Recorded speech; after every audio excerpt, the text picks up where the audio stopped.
Hello guys, what's up at welcome back sa ating YouTube channel. So for today's video guys is pang 5 days na ng ating LPB, kung kailan natin dineploy yung ating LPB na mini PC. So dito guys is titignan natin kung ilan na ba yung income ng ating LPB. Lilinawin ko lang guys, ito guys is iisang bendo lang ito guys, yung ating LPB. Kasi nga wala pa tayong centralized nito kasi wala pang update ang LPB sa mga bilan auto select. Yung kasi yung hinihintay ko. Then yung ating 1.5 centralized is naka-config pa rin into 1.5 centralized. Hindi ko pa yun nire-reconfig kasi nga wala pa yung LPB na centralized na hinihintay natin. So ngayon guys is ito guys is ipapakita ko kung magkano na nga ba ang income nito. So sana goods na goods, pang 5 days na rin kung kailan natin binild or dineploy itong ating mini PC na setup. So tatlo yung antena ko dito guys. Ang isang antena natin guys is indoor antenna, which is yun yung dual band natin na antena. Then mayroon tayong compass na antena at saka TP-Link na antena. So tatlo yung gamit nating antena sa ating mini PC. Yun nga guys, i-check na natin yung ating mini PC build. So ayan guys, ito na yung ating mini PC na setup. Ito yung HP T620 na mini PC guys. Kung mapapansin nyo, may DIY ako na fan para lang hindi uminit yung ating CPU guys. Ayan, di ba? Pero i-upgrade ko pa to guys. Gagawin kong 8 gig yung RAM nito kasi nasa 6 gig kasi yung RAM nito. Bali ang gagawin ko dito guys is gagawin kong 8 gig. Then yung ating storage guys, which is yung SSD, ay gagawin kong 32 gig. Ayan, di ba? So ito yung ating Microtech Hex. Nakakompig siya into VLAN setup. Ayan. So dito yan sa likod ng tindahan guys. Dito ko nilagay para medyo hindi maalikabok dun sa may tindahan guys. Kasi grabe ang alikabok dito guys. Tabing kalsada kasi itong tindahan namin. Ayan, di ba? Ayan, ito yung ating fan. Yan na yung ating DIY. Yan. Ngayon guys, pasukan natin yung ating admin panel ng ating LPB mini PC. So connect muna tayo sa ating SSID ng ating LPB mini PC. Ito yung SSID niya sa piso Wi-Fi. Ayan. Diba? Connected na tayo. Kung mapapansin nyo dito guys, naka multi-coin stat siya. Pero iisang gamit lang yan. Kung ba isang bendo lang yan. Ayan. Working na working.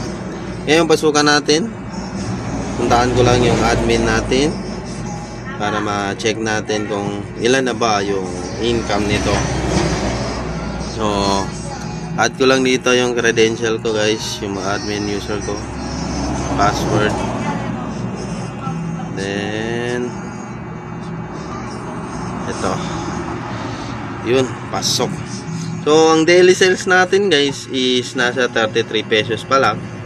Kasi dito guys sa amin is gabi talaga sila naguhulog ng barya or sa ating piso Wi-Fi.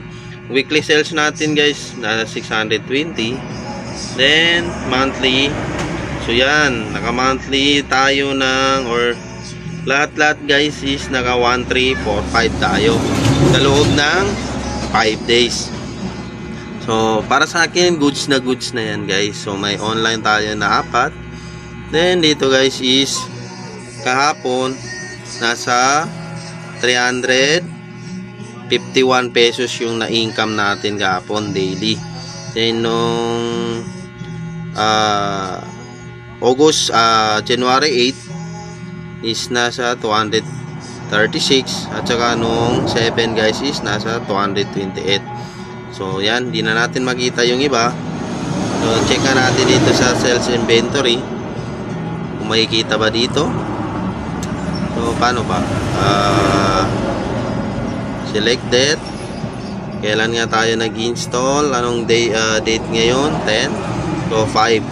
So 5 to 10. Ganyan. Yan ba? Tama ba? Yan. Then, paano natin? Filter. So, wala. Hindi siya gumana. Paano ba? 5. Then, to 10. Then, ayaw gumana. Paano ba? Nakikita ito. Ito. Ito siya guys. Yan. So, hindi pala natin nakikita yung income dito. Yan. Ito. Amount 3. Yan. Amount 5. Yan. Diba? Nakikita. Pero wag na natin isa-isahin guys. Mapapansin niya dito may butcher sales. Yung bayaw ko kasi guys, nagpa-butcher siya sa akin. So, iba na yung bayad dun guys. So, nagpa-butcher siya ng 1 month sa atin. Kaya may butcher sales. So, 1 pesos lang yung or 1 peso lang yung nilagay kong amount para hindi natin masali dito. Yan. So, ibig sabihin, yan yung ating nakuha sa loob ng 5 days. So, ito guys is actually hindi pa talaga 5 days. Kasi hindi pa natatapos itong araw na to. Yan, di ba? Goods na goods guys yung ating income. Para sa akin guys, goods na yan. Yan. So, check nga natin yung ating system status. So, dito guys, ito yung ating system status. Kung mapapansin nyo, naka LPB PC version siya. Ito yung 1 IP natin. Then, ito, kung mapapansin nyo, nasa 6 gig yung memory natin. Then, dito guys, kung mapapansin nyo, napakaliit ng space ng ating storage kasi 16 gig lang ito guys. So, kung mapapansin nyo, nasa 54% na siya. Nabawasan na yung free natin kasi nga, sa loob ng 5 days is running yung ating mini PC. Yan, di ba? So, goods na yan. So, kung magtatanong kayo sa speed limiter, ganun pa rin yung speed limiter ko guys, di ba?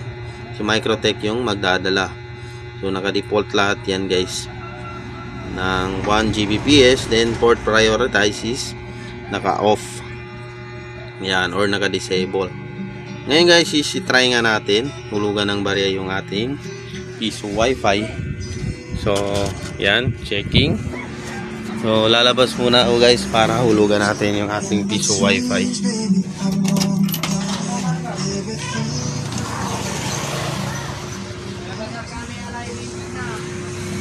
So, dito guys, ito yung ating piso wifi.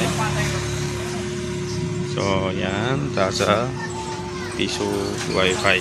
Yan.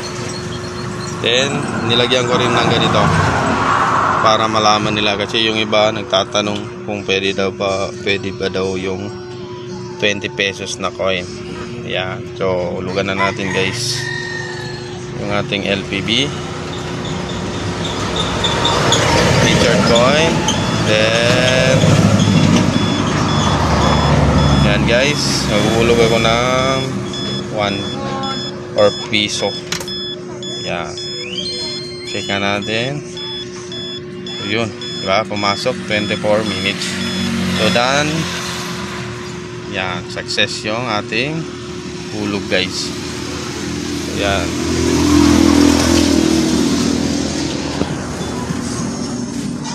Then, yan guys. Okay na yung ating piso wifi, nakahulog na tayo. Kung magtatanong kayo guys kung magkano ang rate natin dito, so ito yung rate ng ating piso wifi.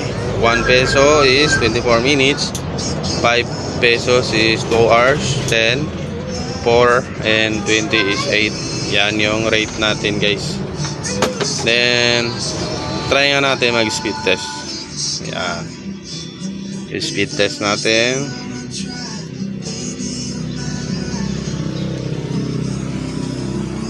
So may speed test pala ako dito na app. Yan. So wait natin ito guys sa speed test.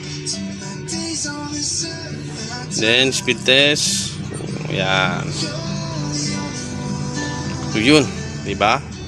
Napakaganda ng ating connection guys. Yan. Yan yung speed test natin sa ating Piso Wi-Fi. So kung mapapansin niyo guys, connected pa rin yan sa ating sa Piso Wi-Fi, di ba? Connected pa rin siya. Yan, di ba? Nasa 146 Mbps yung download, then upload natin is nasa 172 Mbps. So yan. So goods na goods yung ating LPB Piso Wi-Fi. So sana may centralized na yung ating LPB na system para matry natin yung ating mini PC. Kung goods nga ba, kahit 10 sabbendo lang na ang makaya natin. So tingin ko guys is hanggang dito na lang yung ating video. Sana ay nagustuhan nyo itong video natin. So dito guys is hindi ko kayo hinahype na gumamit ng mini PC. Pero kung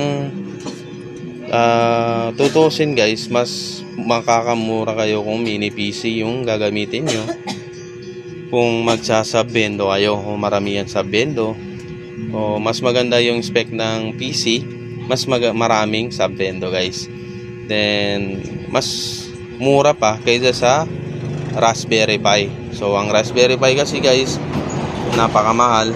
Then dito sa mini PC guys, kung nakikita niyo yung ating video sa ating or mga previous video ko, is nasa 2,000 pesos lang yung pagkakuha ko nitong mini PC natin. Pero kailangan ko pang i-upgrade yung storage niya, pati yung RAM niya para maging working good siya. So, thank you guys, hanggang dito na lang. Maraming salamat guys at peace.